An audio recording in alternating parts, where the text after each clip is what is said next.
Everyone, स्वागत है आपका अपने YouTube channel AC study classes में। आप सभी को very very happy new year. और इस न्यू ईयर के साथ आज हम इस छोटे से वीडियो में बहुत ही इम्पोर्टेंट टॉपिक लेकर आए हैं। आज हम एनवायरनमेंट के कुछ बहुत ही महत्वपूर्ण प्रश्नों के बारे में बात करेंगे। तो चलिए बिना देरी के वीडियो शुरू करते हैं। हमारा एनवायरनमेंट का जो बहुत ही महत्वपूर्ण प्रश्न है, पहला देखते हैं। पहला प्रश्न में क्या पूछा गया है, तो ग्रीन हाउस गैस प्रोटोकॉल क्या है। इसमें पूछा गया है कि ग्रीन हाउस गैस प्रोटोकॉल क्या है। तो यह सरकार एवं व्यवसाय को नेतृत्व देने वाले व्यक्तियों के लिए ग्रीन हाउस गैस उत्सर्जन को समझने, परिणाम निर्धारित करने एवं प्रबंधन हेतु एक अंतर्राष्ट्रीय लेखाकरण समाधान है। यानी इसका हमारा यही पहला ऑप्शन सही हो जाएगा। दूसरा प्रश्न देखते हैं कि पर्यावरण व पारिस्थितिकी का जैविक घटक क्या है। पर्यावरण व पारिस्थितिकी का जैविक घटक क्या है। मृदा, जल, वायु या वनस्पति। तो हमारा डी ऑप्शन सही हो जाएगा, वनस्पति। पर्यावरण व पारिस्थितिकी का जो जैविक घटक है वो क्या है, वनस्पति है। चलिए अगला प्रश्न देखते हैं कि पर्यावरण एवं पारिस्थितिकी का भौतिक घटक क्या है। अभी जैविकी पूछा गया था, अब इसमें भौतिक घटक पूछा गया है। तो भौतिक घटक क्या है, जंतु, वनस्पति, प्रवाहित जल या पारिस्थितिकी। तो इसमें हमारा सी ऑप्शन सही हो जाएगा, यानी कि प्रवाहित जल। ये जो प्रवाहित जल है ये पारिस्थितिकी का कैसा घटक माना जाता है, ये भौतिक घटक माना जाता है। अगला प्रश्न है कि जीवों तथा पर्यावरण के पारस्परिक संबंधों का अध्ययन क्या कहलाता है। जीव जंतुओं और पर्यावरण के पारस्परिक यानी आपसी संबंधों को जो अध्ययन किया जाता है उस अध्ययन को क्या कहते हैं, जीवन विज्ञान, जैव भूगोल, भौतिकी या पारिस्थितिकी। तो सही आंसर हो जाएगा इसका पारिस्थितिकी। चलिए अगला प्रश्न देखते हैं कि अगला प्रश्न क्या पूछा गया है इसमें कि इकोलॉजी को क्या कहते हैं, पारिस्थितिकी कहते हैं। तो इकोलॉजी पारिस्थितिकी शब्द का सबसे पहले प्रयोग किसने किया था, ये पूछा गया है इसमें कि इकोलॉजी या पारिस्थितिकी शब्द का सबसे पहले प्रयोग किसने किया था। ओडम ने, टॉन्सले ने, टेलर ने या डार्विन ने। तो हमारा इसका सही आंसर हो जाएगा टॉन्सले ने। इकोलॉजी या पारिस्थितिकी शब्द का सबसे पहले प्रयोग किसने किया था, टॉन्सले ने। अगला प्रश्न देखते हैं कि वन के पारिस्थितिकी तंत्र में कवक को किस समूह में सम्मिलित किया जाता है।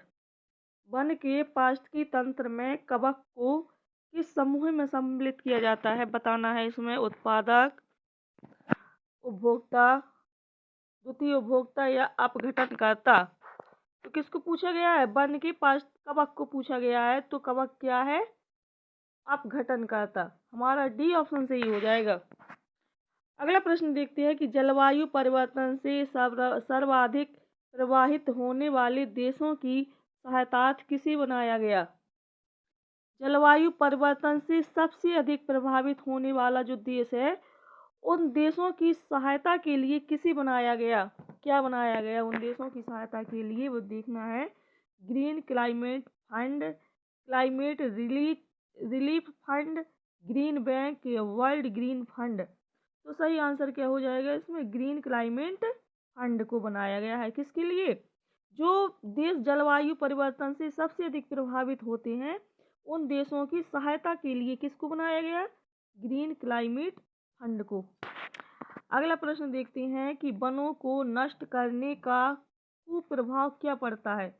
यानी जब हम वनों को काटते हैं, वनों को समाप्त कर देते हैं, तो वनों को समाप्त करने से सबसे ज्यादा कौन सा बुरा प्रभाव क्या पड़ता है, मृदा अपरदन पर किस पर पड़ता है, ये पूछा गया है। मृदा अपरदन पर, खरपतवार नियंत्रण पर, सूर्य के प्रकाश पर या चारागाहों की वृद्धि पर। तो सही आंसर हो जाएगा मृदा अपरदन पर। सबसे अधिक कुप्रभाव कैसा पड़ता है, किस पर पड़ता है, मृदा अपरदन पर, यानी कि जो मिट्टी का कटाव होता है वो क्या होता है, बढ़ जाता है। अगला प्रश्न है कि पहाड़ों पर काफी नमी व जल होता है फिर भी यहाँ मरुद्भिद क्यों होती है।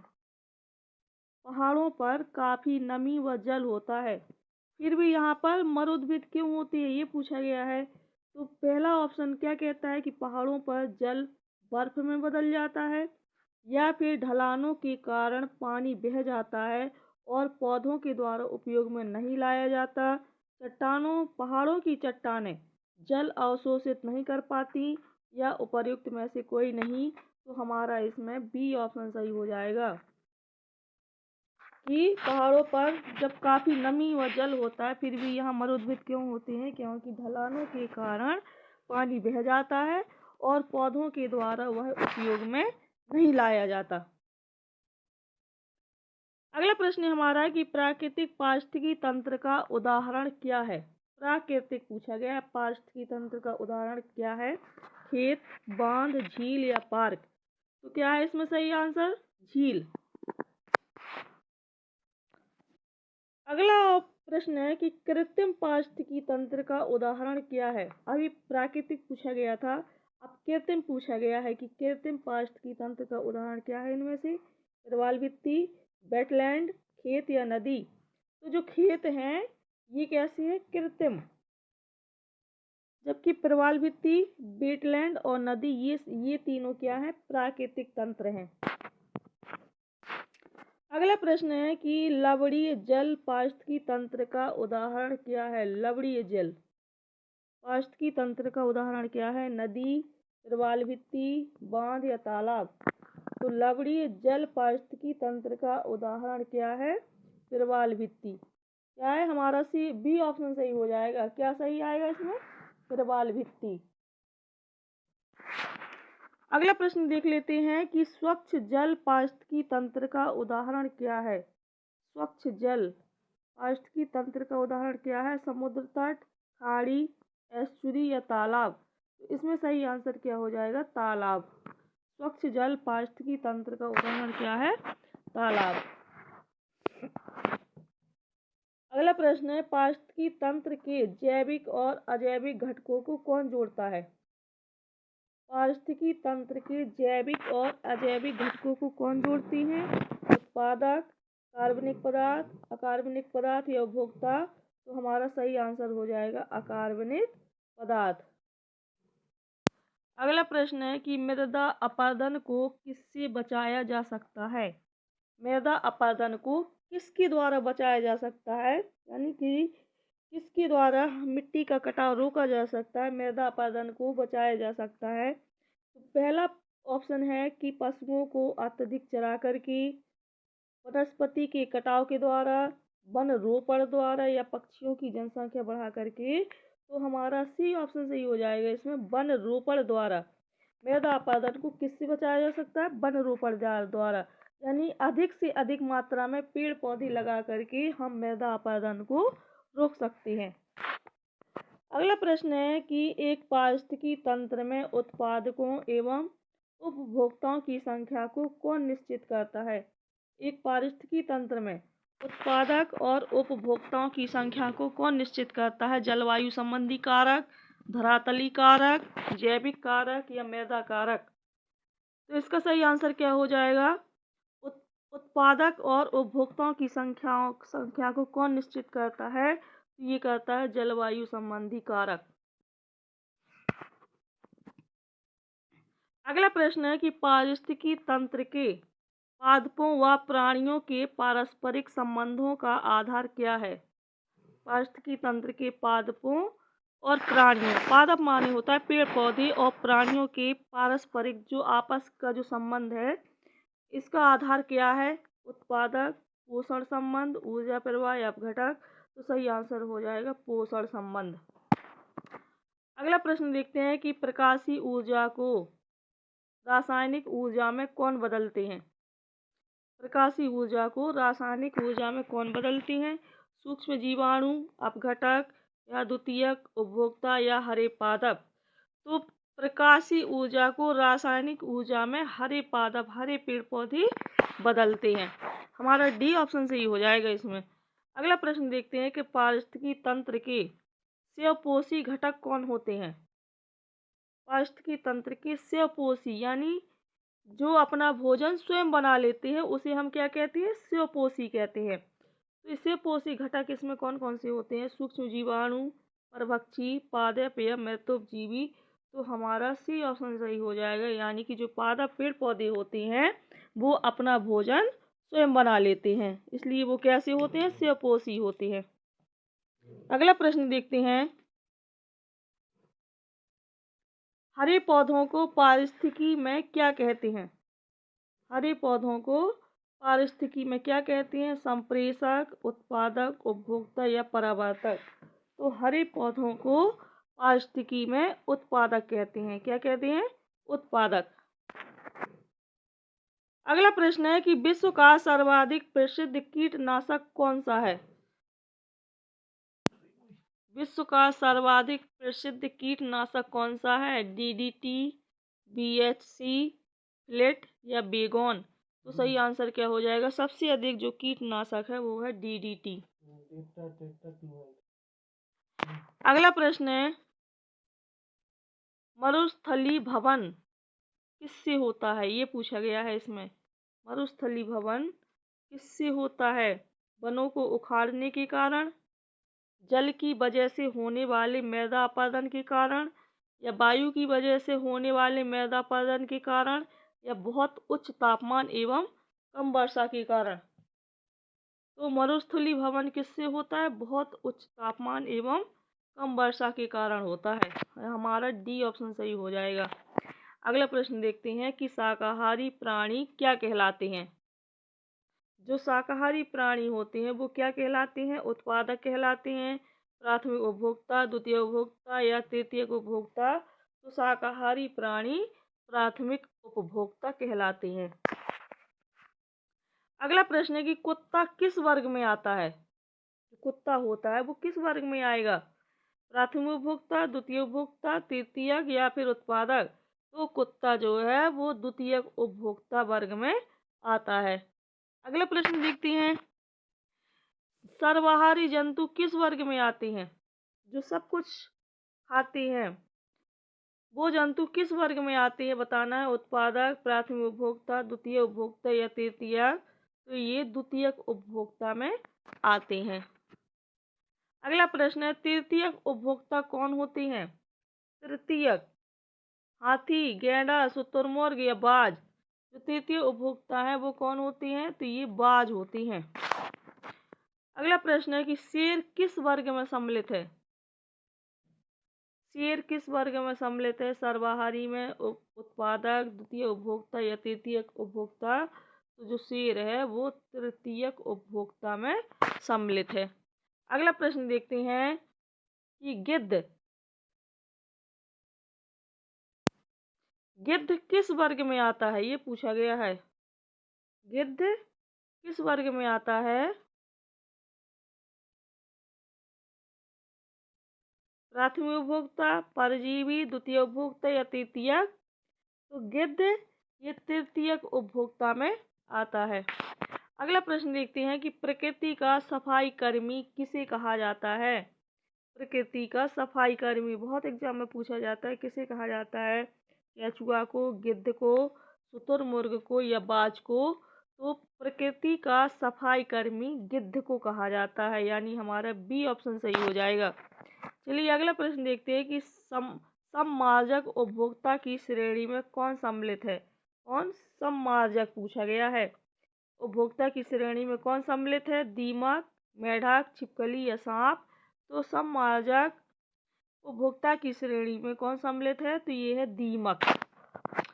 अगला प्रश्न देखते हैं, अपघटक जीवों का उदाहरण कौन है।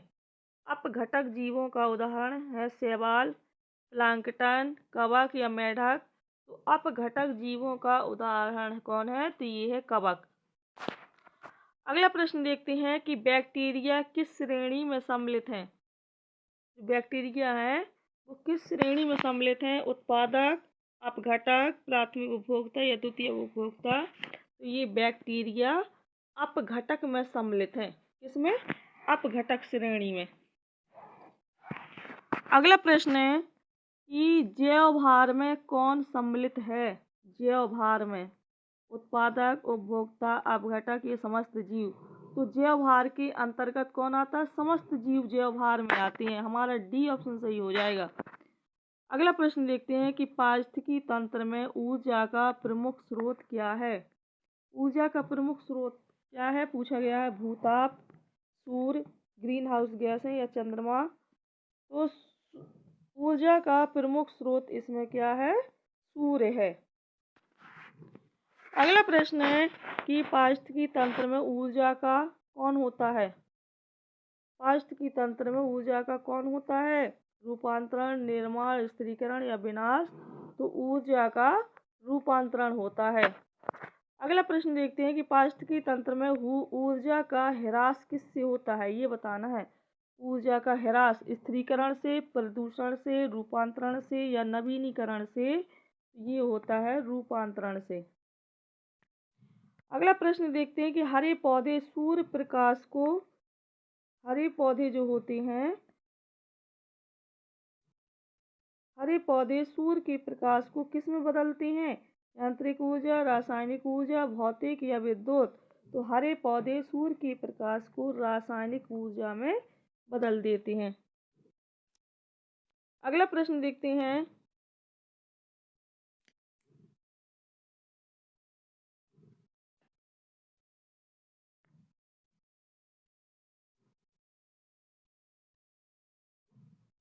अगला प्रश्न है कि पादपों से शाकाहारी जीवों में कितनी ऊर्जा पहुंचती है। यानी पेड़ पौधों से जो शाकाहारी जीव जंतु होते हैं उनमें कितनी ऊर्जा पहुंचती है? 10%, 20%, 30 या 1। तो ये 10% पहुंचती है। कितनी? 10%। अगला प्रश्न है कि पारिस्थितिकी तंत्र में ऊर्जा का प्रवाह सदैव कैसे होता है। चतुर्दिशात्मक यानी चारों दिशाओं में, एक दिशात्मक, त्रिदिशात्मक या द्विदिशात्मक। तो पारिस्थितिकी तंत्र में ऊर्जा का प्रवाह सदैव एक दिशात्मक होता है, यानी एक दिशा की ओर। अगला प्रश्न है कि पारिस्थितिकी तंत्र में ऊर्जा सदैव किस स्तर को प्रभावित होती है। पारिस्थितिकी तंत्र में ऊर्जा सदैव किस स्तर को प्रवाहित होती है? उच्च स्तर से निम्न स्तर को, उच्च स्तर से अति उच्च स्तर, निम्न स्तर से उच्च स्तर को या समान स्तर को। तो पारिस्थितिकी तंत्र में जो ऊर्जा होती है वो सदैव उच्च स्तर से निम्न स्तर को प्रवाहित होती है। अगला प्रश्न है कि पारिस्थितिकी तंत्र में विभिन्न रासायनिक तत्वों का प्रवाह कैसे होता है। एक दिशात्मक, लंबवत, चक्रीय या क्षैतिज। तो पारिस्थितिकी तंत्र में विभिन्न रासायनिक तत्वों का जो प्रवाह होता है वो कैसे होता है? ये चक्रीय होता है। अगला प्रश्न है ऊर्जा का गैर परंपरागत स्रोत कौन सा है। ऊर्जा का गैर परंपरागत स्रोत है पेट्रोलियम, कोयला, सौर विकिरण या नाभ की ऊर्जा उत्पादक केंद्रों की विद्युत। तो हमारा सही आंसर हो जाएगा सौर विकिरण। यानी उस ऊर्जा का जो गैर परंपरागत स्रोत है वो क्या है? सौर विकिरण। अगला प्रश्न है कि अवसादी चक्र में किसका प्रवाह होता है। अवसादी चक्र में जल का, खनिजों का, वायु का, ऊर्जा का। तो अवसादी चक्र में ये खनिजों का प्रवाह होता है। किसका होता है? खनिजों का। यानी हमारा बी ऑप्शन सही हो जाएगा। अगला प्रश्न देखते हैं कि खाद्य श्रृंखला की प्रत्येक कड़ी क्या कहलाती है। खाद्य श्रृंखला की जो प्रत्येक कड़ी होती है वो क्या कहलाती है? उत्पादन स्तर, खाद्य स्तर, पोषण स्तर या अवशोषण स्तर।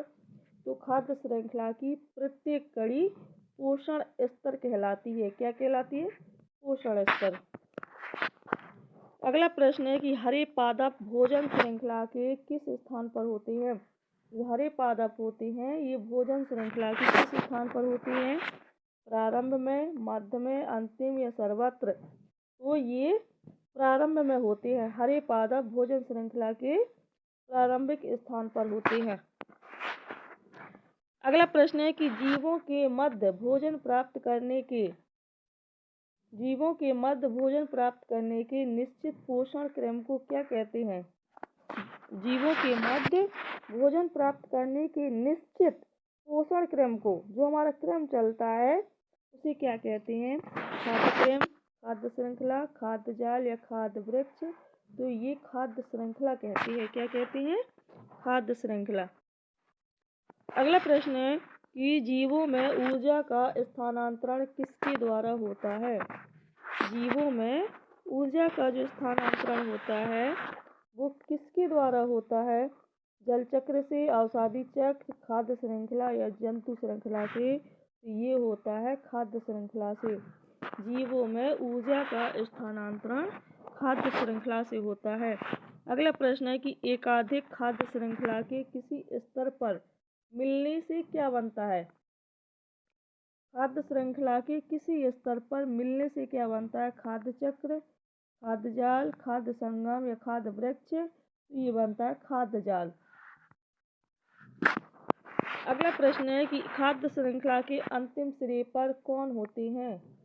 खाद्य श्रृंखला के अंतिम सिरे पर अपघटक, उत्पादक, प्राथमिक उपभोक्ता या द्वितीयक। तो अंतिम सिरे पर ये अपघटक होते हैं। कौन होते हैं? अपघटक। अगला प्रश्न देखते हैं कि खाद्य श्रृंखला की सबसे कमजोर कड़ी कौन होती है? खाद्य श्रृंखला की सबसे कमजोर कड़ी प्राथमिक उपभोक्ता, उत्पादक, द्वितीय उपभोक्ता या सर्वोच्च उपभोक्ता।